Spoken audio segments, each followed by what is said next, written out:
Bonjour à toutes et à tous. Je vais faire dans cette vidéo le corrigé du dernier exercice de l'année, c'est-à-dire l'exercice 10.9, qui se trouve à la page 161 de votre polycopier, ainsi qu'au haut de la page 162, comme on peut le voir ici.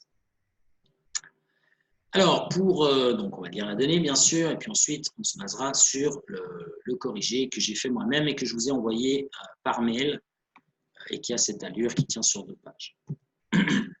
Alors, exercice 10.9.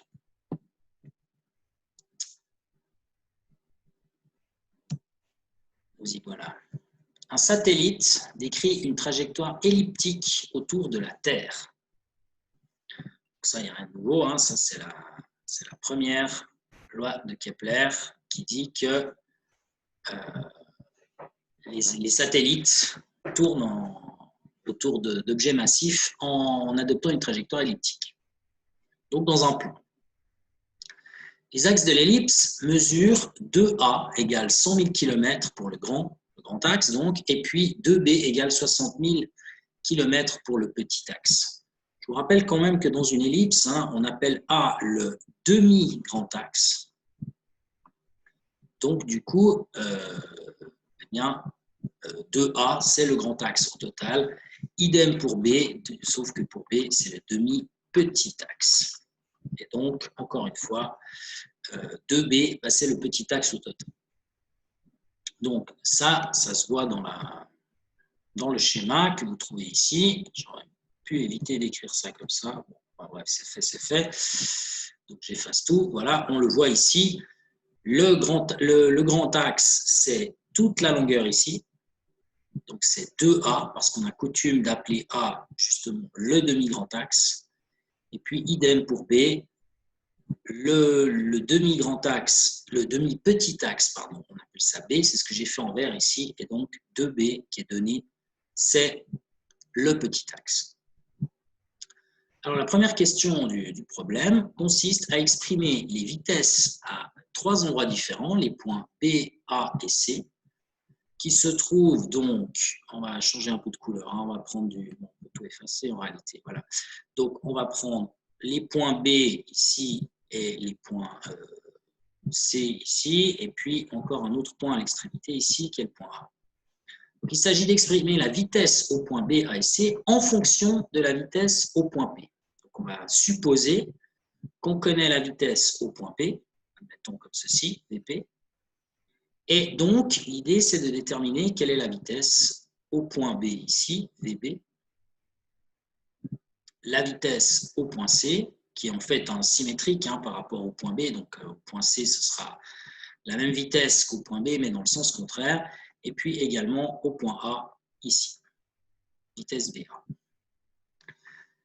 Donc, on ne va pas pouvoir la calculer numériquement, bien sûr, mais on va pouvoir l'exprimer en fonction, justement, de la vitesse Vp, à chacun de ces 3 endroits.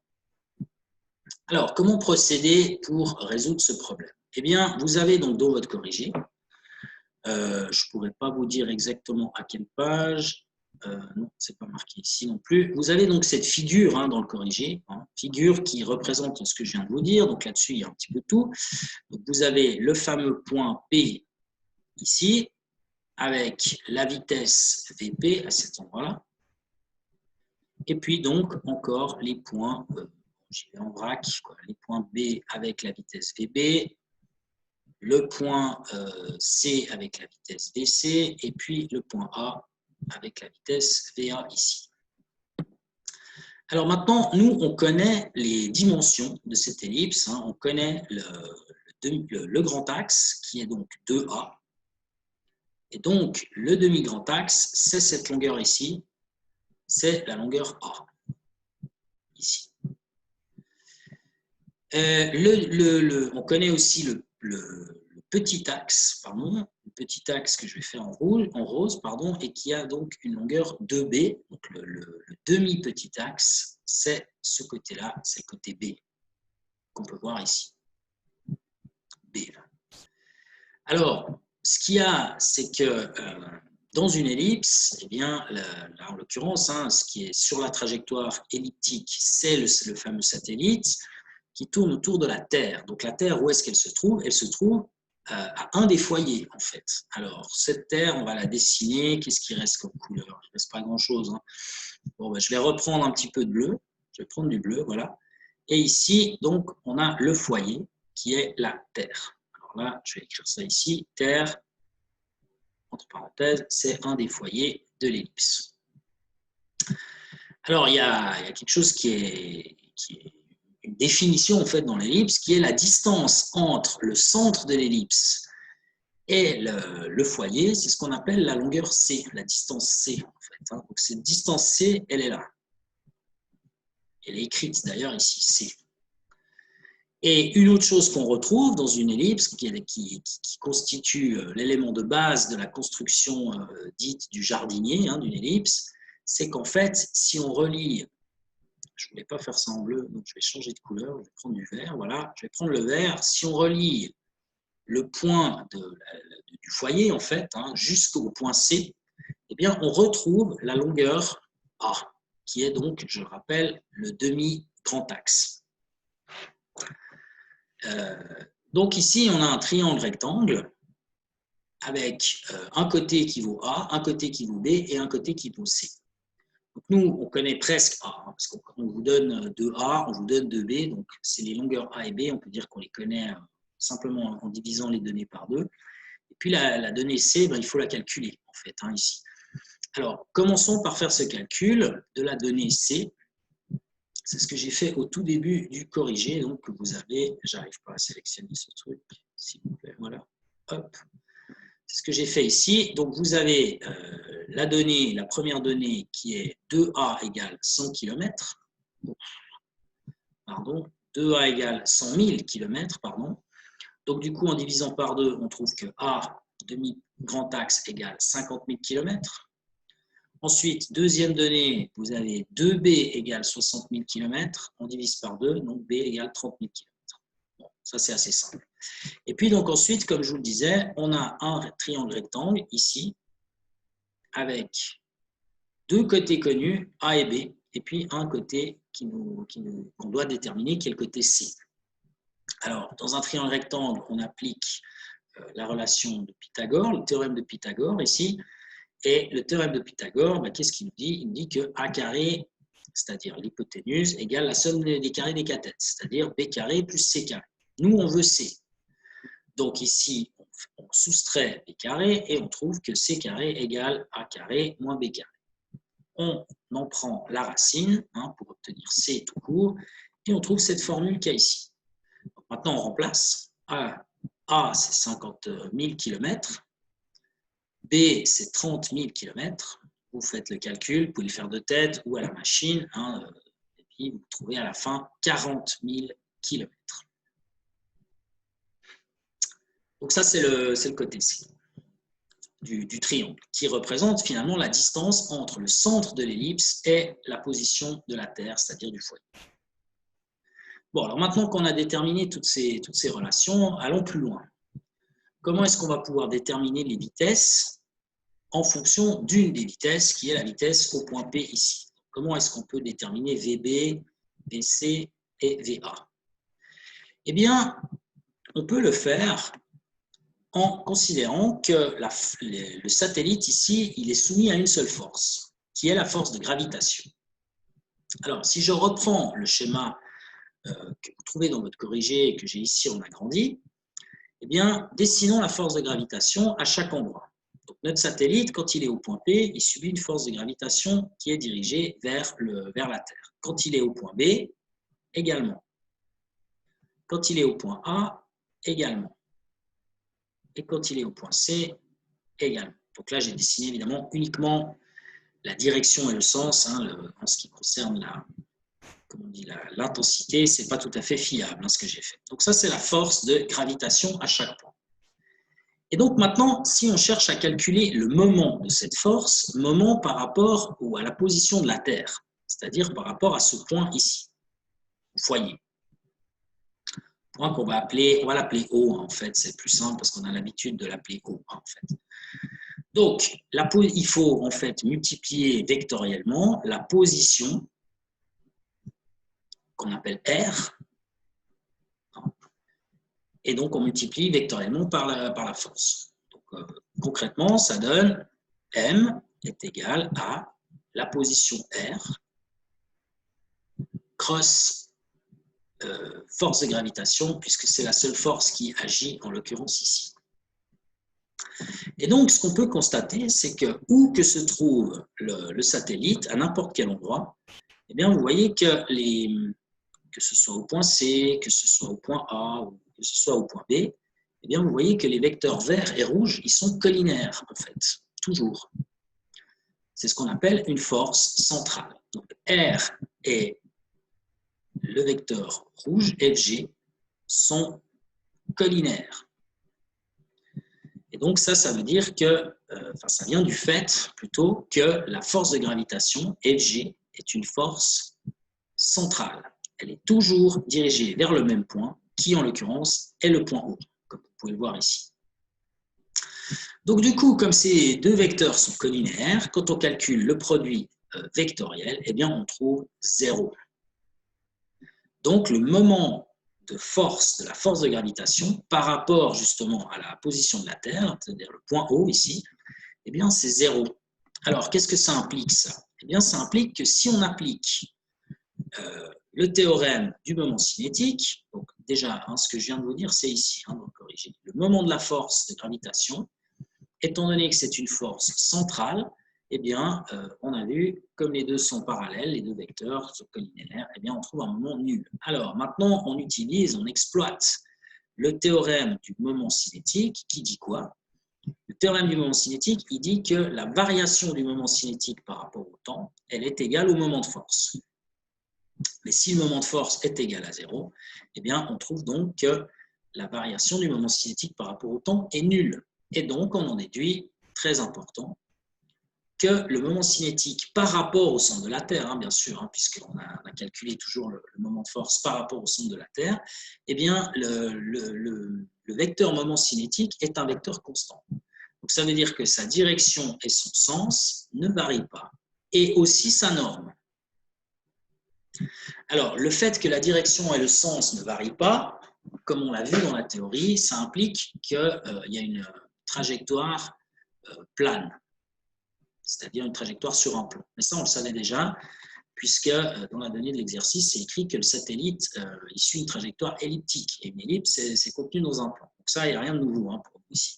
Mais ce qui est important et qu'on va exploiter ici, c'est le fait que la norme ne varie pas. Alors, comment est-ce qu'on détermine la norme du moment cinétique? Alors, je vous rappelle que le moment cinétique, la définition, c'est L égale R cross P. Et que donc, pour calculer la norme du moment cinétique, donc nous on appelle ça L tout court, mais c'est la norme du vecteur L, c'est la norme de R cross P. Et donc, comment est-ce qu'on calcule ça? Eh bien, on fait la norme de R fois la norme de P fois le sinus de l'onde qui est entre les deux, qu'on appelle alpha, disons ici. Alors, sachant que P égale M fois V, eh bien, ceci, ça donne RMV sinus alpha. Et maintenant, je fais un petit réarrangement là-dedans, c'est-à-dire que je vais grouper R avec sinus alpha, ici, et puis je vais laisser à côté M fois V. Je mets le M ici et le V ici. Alors ce R fois sinus alpha, qu'est-ce que c'est? Comme on l'avait vu toujours dans la théorie, c'est ce qu'on appelle le bras de levier. Non pas de la force, comme on l'a fait pour les moments de force, mais de la vitesse ou de la quantité de mouvement. Puisque, donc, en quelque sorte, les moments cinétiques, là encore, on l'avait vu dans la théorie, le moment cinétique, c'est un petit peu comme le moment, non pas d'une force, mais de la quantité de mouvement. Donc, on peut écrire ça de cette manière, égale M fois D fois V, où D, c'est le bras de levier. Alors maintenant, sachant que la norme ne varie pas, c'est-à-dire que le moment cinétique, c'est un vecteur constant. Donc, si le vecteur est constant, on l'a déjà dit, la direction et le sens ne changent pas, mais non plus son intensité. Donc, ça veut dire qu'au point, il y a 4 points ici. Il y a le point P, le point A, le point B et le point C. Eh bien, on est censé obtenir le même moment cinétique en norme, d'ailleurs aussi en direction, mais nous, on s'intéresse à la norme ici, à chaque endroit. Donc, c'est ça qu'on va en fait exploiter pour résoudre notre problème. On va considérer que le moment cinétique est le même partout. Alors, essayons d'évaluer ce qui se passe en P, au point P. Alors, au point P, je vais reprendre le schéma ici. On a la vitesse que je vais dessiner, mettons en rouge, ici. Ça, c'est la vitesse Vp. Et puis, par rapport toujours au point O, qui est le centre de la Terre, ici, eh bien, on a le vecteur R, ici, que je dessine en ce moment. R. Voilà. Donc maintenant, si on veut calculer comment on appelle ça, le moment cinétique, pardon, au point P, eh bien, il nous faut, d'après la formule, m fois le bras de levier qu'on va appeler dp, alors je pourrais le faire en rose, ici, dp, fois la vitesse vp. Alors, dp, qu'est-ce que c'est? C'est le bras de levier. Alors, pour le bras de levier, je vous propose quand même d'aller jeter un œil à ce qu'on avait fait. Allez, s'il vous plaît. Il veut pas. Voilà. Ce qu'on avait fait il y a pas mal de temps dans le cours. Donc, c'est dans la théorie, ici, je vous avais présenté ce que c'était justement que le bras de levier. Donc, l'idée, c'est que si vous calculez le moment cinétique par rapport à un point O d'un objet qui se trouve à une position R et qui a une vitesse V, ici, eh bien, ce que vous devez faire, pour déterminer le bras de levier, vous devez prendre la direction de la vitesse et puis vous devez considérer le bras de levier, en fait, c'est la distance entre le point O et depuis le point O, pardon, vous partez perpendiculairement sur la direction de la vitesse et l'interception entre la direction de la vitesse et justement cette perpendiculaire, la distance avec le point O, c'est justement ce qu'on appelle le bras de levier. Donc, on va faire la même chose ici. Je récupère ce que j'avais écrit, si c'est possible. Voilà, je vais y arriver. Voilà. Et je retourne donc à notre schéma qui se trouve un peu plus loin ici. Voilà, ici. Donc, je prends la direction de la vitesse. Elle est déjà là. Et je cherche la perpendiculaire depuis le point O. Donc là, c'est immédiat en fait. Cette distance qui nous intéresse, c'est la distance entre le point O et le point P. C'est dp en fait. Alors, comment est-ce qu'on peut la calculer, cette distance-là, rose? Eh bien, je vous rappelle que nous connaissons la distance, je vais faire ça avec une vraie flèche, la distance totale ici, c'est A en fait. Allez, voilà, ça c'est A. C'est le demi-grand axe. Et puis, on a encore la distance C ici, qui est la distance ici. Donc, la distance rose, en fait, c'est simplement A moins C, tout simplement. Donc, c'est A moins C. Voilà. Donc, du coup, c'est facile d'écrire le moment cinétique au point P en norme, ce sera m fois la distance A moins C fois la vitesse au point P. Et donc, ça, c'est ce que j'ai écrit ici dans l'exercice 9. Vous corrigez. Enfin, je ne l'ai pas écrit complètement, mais enfin, si, un petit peu. Voilà. Donc, j'ai dit au point P, la distance, le bras de levier, c'est A moins C et la vitesse, c'est Vp. Donc, du coup, ça, c'est le moment cinétique au point P, LP. Alors maintenant, on va regarder ce qui se passe au point A. Au point A. Et puis donc, on va exploiter le fait que LP égale LA, puisqu'il y a conservation du moment cinétique. Alors, même genre de raisonnement au point A maintenant. Alors, au point A, on a une certaine vitesse, VA, ici en rouge. Et donc, la position par rapport à la Terre, elle est ici. Donc ça, c'est notre vecteur R, en fait.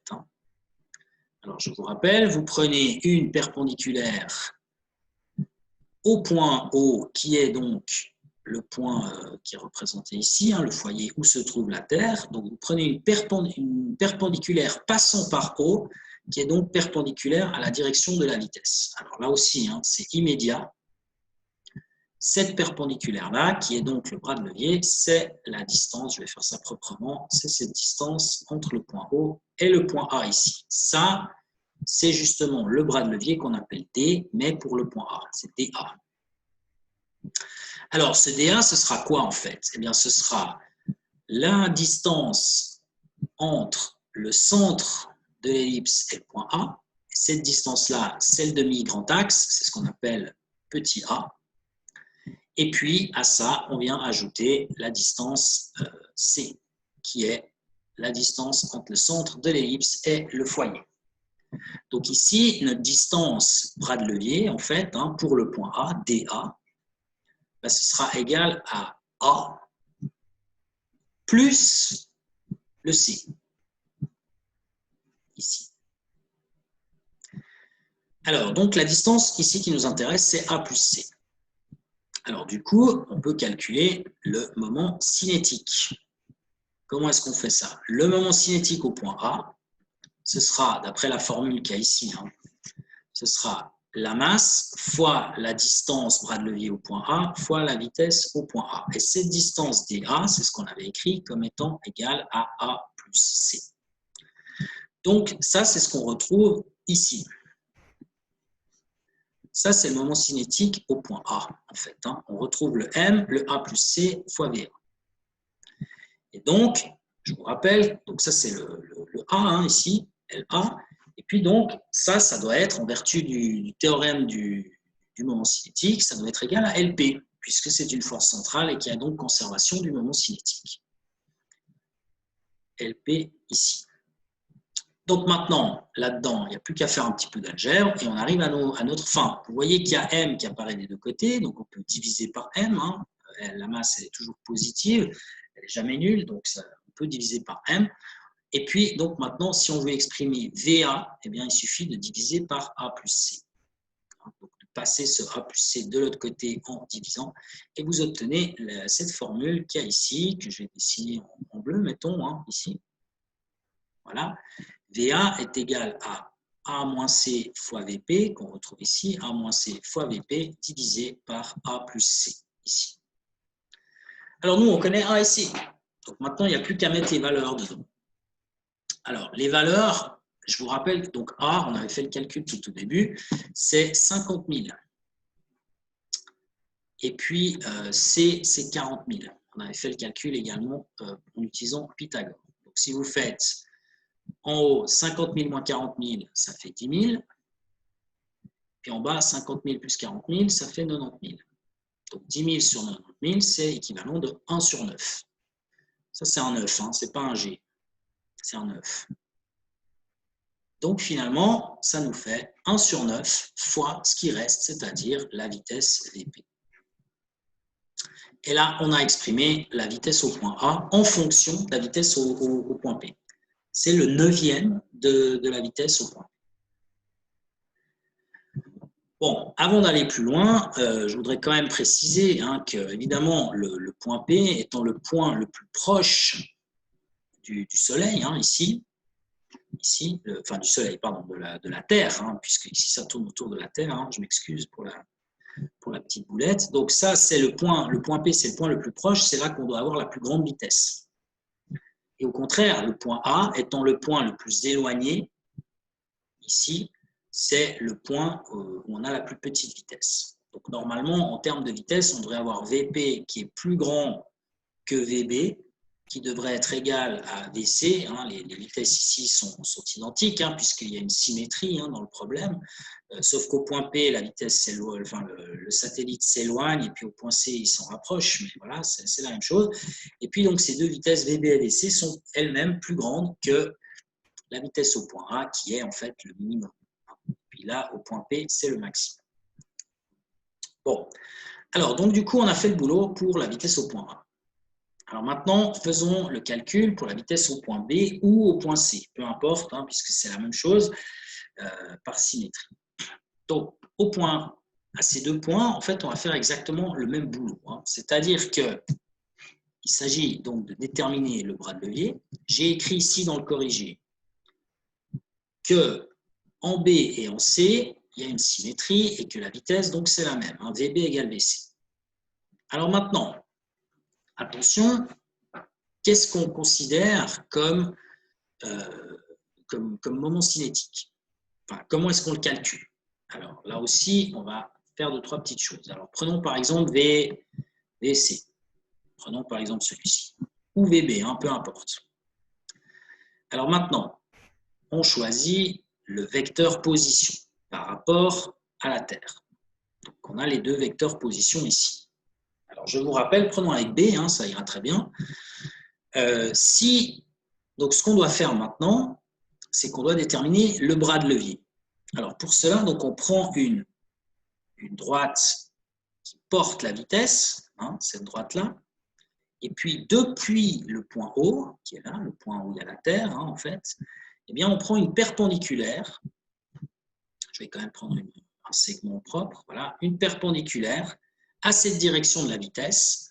Et voilà, c'est important que ce soit perpendiculaire. Et cette distance, c'est la distance dB.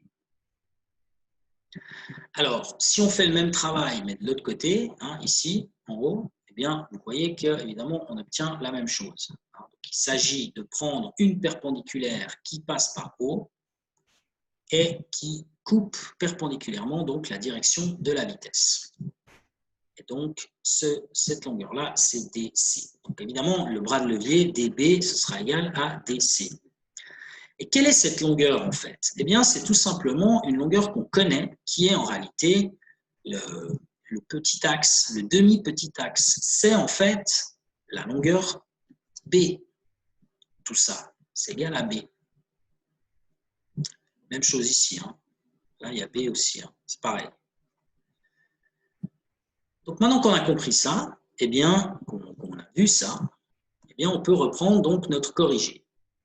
Et là, il y a ce que je viens de dire. Hein, en fait, la distance, le bras de levier, c'est le même pour le point B que pour le point C, et ça vaut B. Alors, du coup, calculons le moment cinétique. Je vous rappelle que le moment cinétique, par exemple, au point B, ce sera M fois la distance dB fois la vitesse VB. Et cette distance dB, on a dit, c'est égal, en fait, à petit b. Donc, au final, LB, ce sera égal à la masse fois petit b, qui est le demi-petit axe, fois VB. Et ça, c'est ce que vous avez ici. Ça, c'est LB. Ce qu'il y a à gauche ici, c'est la même chose qu'on avait utilisé tout à l'heure. Hein. C'est en fait le moment cinétique au point P. C'est exactement la même chose. Si vous ne faites pas confiance, je sais que vous faites confiance quand même, mais je vais quand même vous le montrer. C'est ce qu'on avait calculé au point ici. Je vais vite l'écrire, j'efface pas tout. En vert, hein, on avait considéré ça, et puis du coup, on l'avait calculé là. Donc, M, L au point P, c'est M fois A moins C fois VP. P, voilà. Ça, c'est le moment cinétique au point P. Voilà. Je l'ai écrit en vert et puis en rouge, hein, mais c'est voilà. Donc, on en est là. OK. Alors, maintenant qu'on a ça, on légalise puisque de toute façon, le moment cinétique, il est conservé ici. Et donc, encore une fois, on a la masse du satellite qui apparaît à gauche et à droite. Donc, on peut diviser par M sans aucun problème. Et puis, donc, on a A moins C fois VP égale B fois VB. Alors, comme on veut exprimer VB en fonction de VP, il faut se débarrasser du petit b qu'il y a ici, et donc on divise par b, d'où la division ici, et puis le reste, c'est la même chose. Hein. Vous retrouvez le A moins C fois VP, A moins C fois VP ici, et tout ça, ça vous donne donc la vitesse au point B, qui est là. Cette vitesse au point B, c'est la même par symétrie que la vitesse au point C, hein, c'est ce qu'on a dit tout au début. Et donc, maintenant, on peut faire le calcul.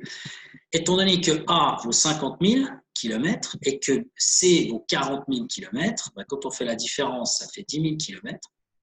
Et puis B, on l'avait calculé, c'était simplement la moitié de 60 000, c'est 30 000 km. Donc, si vous faites 10 000 sur 30 000, eh bien, c'est la même chose que 1 tiers. Et il nous reste, là encore, le VP qu'il y a ici.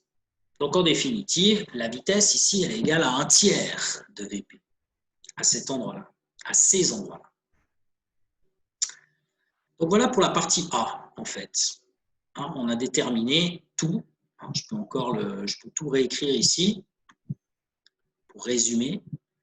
Donc, la vitesse VC ici, c'est 1 tiers de la vitesse VP.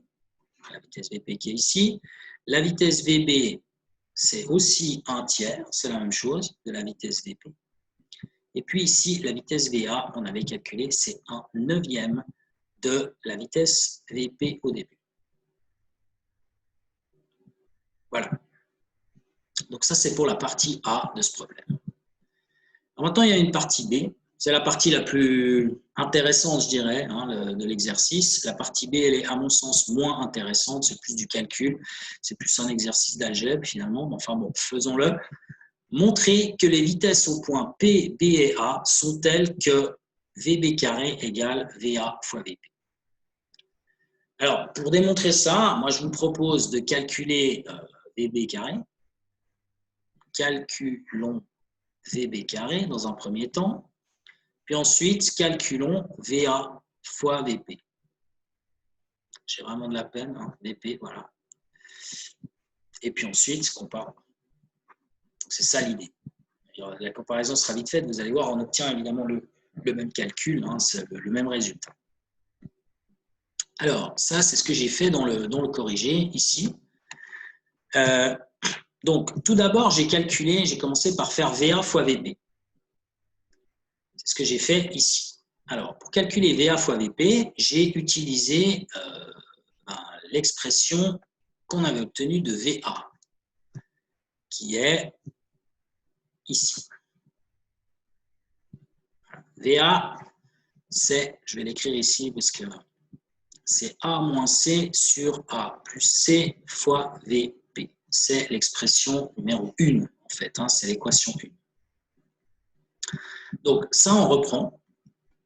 Oups, voilà, on reprend. Et puis, donc, on calcule VA fois VP. Donc, si on fait VA, non, en rouge, pardon. Voilà. VA fois VP, eh bien, on reprend le VA qui est ici, A moins C sur A plus C, fois VP, qu'on multiplie encore une fois par VP. Finalement, le calcul il est assez vite fait. On trouve A moins C sur A plus C fois VP carré. Bon. Maintenant, calculons VB carré.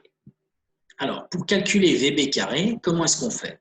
Eh bien, on prend l'expression de VB qui est visible encore ici.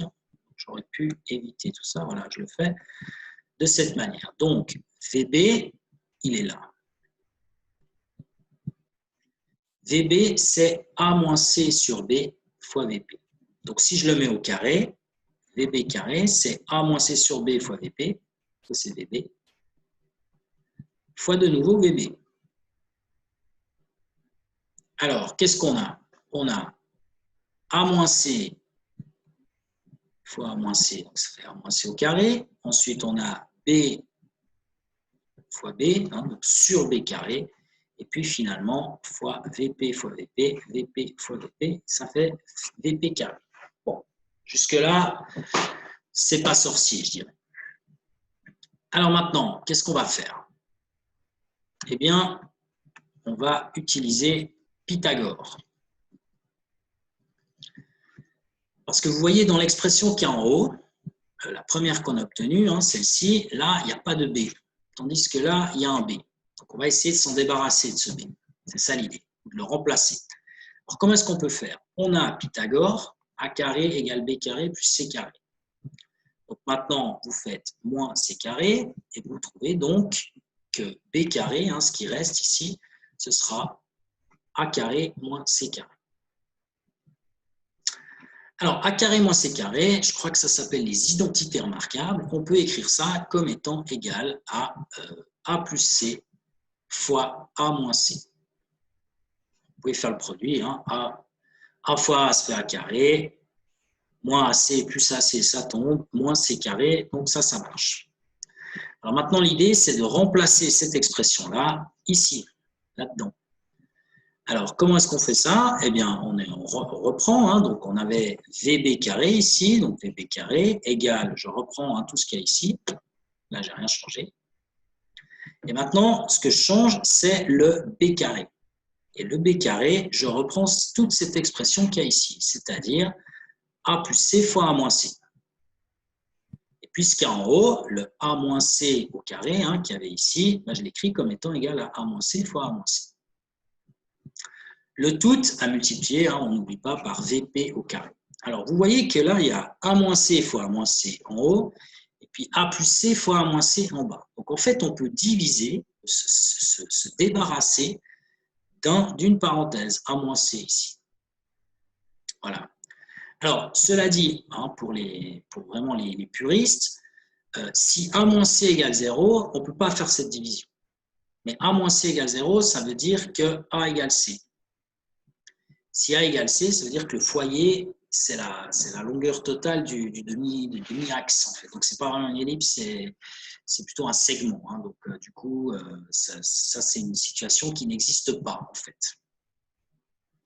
A ne peut pas être égal à C. Il est forcément un poil plus grand ou beaucoup plus grand. Il est forcément plus grand. Donc, du coup, on peut faire cette division sans aucun problème. Et ce qui nous reste, c'est A moins C en haut, le A moins C qu'il y a ici, sur A plus C en bas, et le tout fois VP carré. Voilà. Alors, je vais un peu effacer tout ce chenille. Je garde juste le résultat final.